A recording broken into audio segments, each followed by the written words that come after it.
Hi, ഞാൻ Dev Sundar. എലാൻസിൽ CA student ആയിരുന്നു. നല്ല വിദ്യാഭ്യാസമുണ്ട്.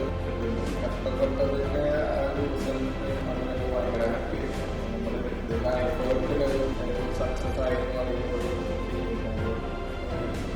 ക്ലാസ്സിൻ്റെ കാര്യത്തിൽ പറയുകയാണെന്നുണ്ടെങ്കിൽ എല്ലാ ബെസ്റ്റ് ഫാക്കൽറ്റീസ് അതിൽ ഇന്ന് അവൈലബിൾ ആയിട്ടുള്ള കേരളത്തിൽ അവൈലബിൾ ആയിട്ടുള്ള ബെസ്റ്റ് ഫാക്കൽറ്റീസാണ് ക്ലാസ്സൊക്കെ പറയുന്നത്. അതും ക്ലാസ് എടുക്കുന്നത് ആണെങ്കിലും ഫുൾ കോൺസെപ്റ്റ് ഫുൾ അത്രയും എക്സ്പീരിയൻസ്